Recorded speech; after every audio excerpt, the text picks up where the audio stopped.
All right, so the Mueller fishing expedition is now on day 561 and now desperate for dirt, any dirt on Donald Trump. They are frenetic. They're going to the well. 70 hours Michael Cohen apparently spent with the special prosecutor. One-time Trump attorney pled guilty to a charge of lying to Congress over something called the Moscow Project. Now, Cohen is now claiming that the Trump organization continued to negotiate the financed by Russia name lease of Trump deal of a potential building in Russia during the 2016 election. He first said discussions had ended in January of 2016. Now he's saying they ended in June of 2016. The destroyed Trump media, of course, used these anonymous sources. They're saying that Cohen, get this, allegedly told investigators he was negotiating a deal in Moscow to maybe gift Vladimir Putin a $50 million penthouse in the proposed building project that Donald Trump wasn't paying for so that rich Russian oligarchs would want to live there. And just moments ago, John Roberts reported a source close to the president calling it, quote, nuts. It would be a stupid idea, and the president never heard of any such deal. And by the way, this deal, guess what? It never, ever, ever happened. The project never got off the ground. No Trump Organization investments were ever made, and today the Trump Organization has no buildings in Russia. You wouldn't know it if you were watching the mainstream media. There's, by the way, even if it had happened, this is the most fascinating part, there's no crime here. None whatsoever. Donald Trump was a real estate mogul in New York. That's what he did his whole adult life and how he made a living. And he invested in many other countries. By the way, doesn't every politician that gets paid with our money, don't they get paid when they're out campaigning for the next election by us? And in 2017, this potential project was widely reported everywhere by just about every outlet. Fake news, CNN, ABC News, so did The Hill, almost every other news network. In other words, we knew this. This is not a news story. In any way is it a news story. It's been reported on extensively. However, that doesn't matter to the left, and it certainly didn't matter to Robert Mueller. He's more interested in making the mainstream media bubble and fizz like Alka-Seltzer in water, and he's just desperate. All he wants to do every day is mention Russia in some way, indicting all these former KGB guys, all their intelligence people that he's never bringing to the United States ever, under any circumstances, just so he can mention Russia, fomenting breathless reporting to give credibility to his never-ending witch hunt. And by the way, Robert Mueller is playing your media with their bias and their hate of Trump just like a fiddle. Watch this. It's Shakespearean because somebody who said he would take a bullet for Donald Trump is now pointing the gun at him. Michael Cohen could be the single most terrifying person for Donald Trump, the single most destructive person for Donald Trump going forward. Today is a good day for Donald Trump to resign. I really believe that. The president's reaction to Michael Cohen's the news about Michael Cohen today was exactly what we, as prosecutors, always hear from mob bosses and drug kingpins. That is, that the cooperator is lying. He's just saying these things about me that aren't true to get a lighter sentence. And so this is kind of playing out exactly like a significant, complicated, organized crime prosecution would play out. Everything is aiming right at the president personally, and that's got to be very unsettling for them. So the truth is, putting aside all the conspiratorial reporting from people that say they're fair, balanced, objective, and they're not, your mainstream media, even if Michael Cohen's timeline revelation was accurate, let's say it is, that it wasn't January, it was June. No crime was committed, ever. It wouldn't be a crime. Legal scholar Alan Dershowitz is going to join us in just a minute, summed it up perfectly. Take a look. Almost all the indictments secured by Mueller have either been indictments of people lying, that is, for committing crimes that didn't occur before he was appointed, but occurred as the result of his being appointed, or finding financial misconduct by people that are unrelated to the president or unrelated to the Russia probes. This new development with Cohen suggests that they're going to go after political issues, not just criminal issues. Alan Dershowitz is dead on accurate. And by the way, just telling the truth. And whatever happened, maybe I'm old-fashioned, but I kind of believed in attorney-client privilege. If Cohen was, in fact, working for the Trump Organization as a lawyer, how can Mueller and Cohen just break what is a pretty ethical mandate, especially when there's no crime? Now, of course, despite all of this, there's no evidence of Trump-Russian collusion. Nothing. Zero. And today, President Trump, he weighed in on the Cohen guilty verdict with some pretty harsh words. Take a look. He's lying about a project that everybody knew about. I mean, we were very open with it. We were thinking about building a building. I decided ultimately not to do it. There would have been nothing wrong if I did do it. If I did do it, there would have been nothing wrong. He's a weak person and not a very smart person. He's got himself a big prison sentence, and he's trying to get a much lesser prison sentence by making up a story. Now, here's the thing. Even if he was right, it doesn't matter, because I was allowed to do whatever I wanted during the campaign. And by the way, we're going to get to this issue. I call it the Sammy the Bull Gravano, well, syndrome, if you will, how prosecutors offer deals. Tell us this, and you get a get-out-of-jail-free card or lower sentence, lesser sentence. Now, the president's attorney, Rudy Giuliani, he also weighed in. He said, quote, Michael Cohen is lying. It's no surprise that Cohen lied to Congress. He's a proven liar who is doing everything he can to get out of a long-term prison sentence for serious crimes of bank and tax fraud that had nothing to do with the Trump organization. Look, I know Michael Cohen. He has a wonderful family. I can't imagine the pressure he's under. I'm not going to pile on. He's got a lot of hard things that he's facing. But this is important. If this is Mueller's big witness, it is fair to ask, who are we to believe? The Michael Cohen then or the Michael Cohen now? That's a fair question. This is just the latest example of what is Mueller's concerted effort to turn the screws on everyone who's ever associated with President Trump. Let's look at the list. Michael Flynn, no Russia collusion. He pled guilty to lying to investigators. They ruined his life. He had to sell his house, and they probably threatened his kid, is my guess. George Papadopoulos, he's spending 2 weeks in jail. Nothing about Russia, lying to investigators. He now will have a felony on his track record forever.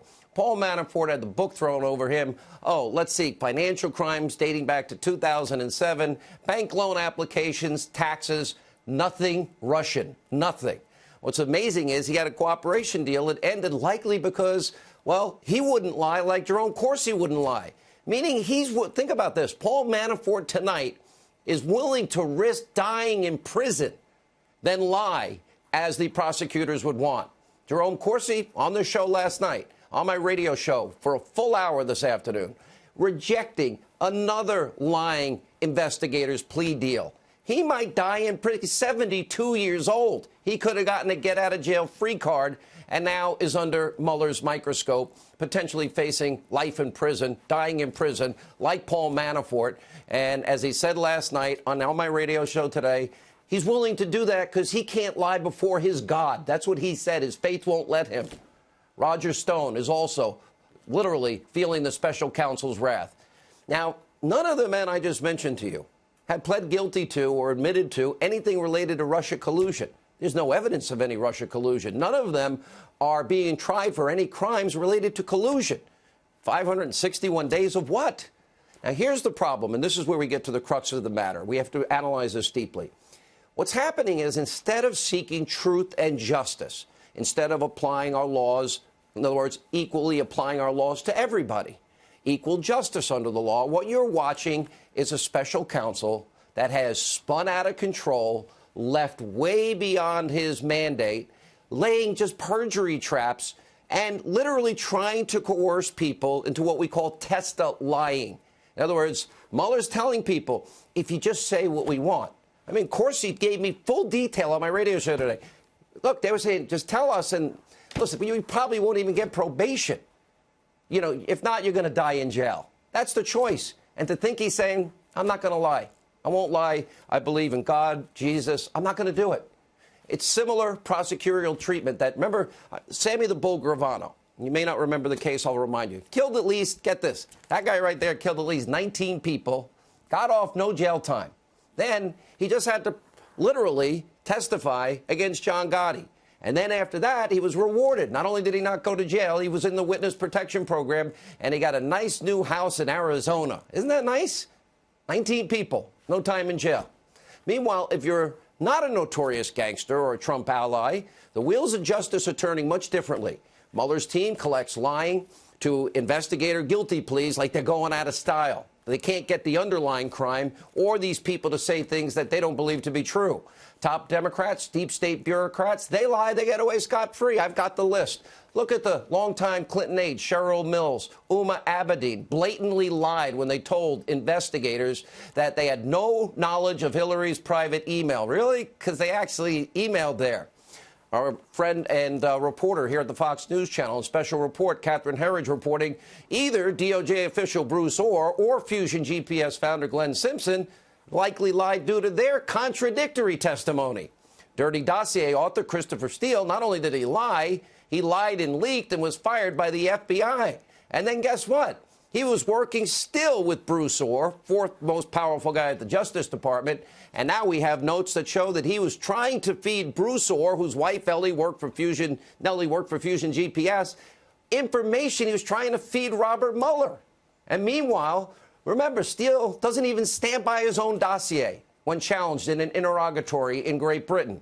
James Clapper, let's go to the videotape. He lied under oath about national surveillance programs. So too did John Brennan. He also lied under oath about leaking. James Comey lied under oath when he said the report about the Clinton investigation had not been written before she was interviewed. Lie. Comey's second in command, Andrew McCabe. He was actually fired because of his pattern of lying.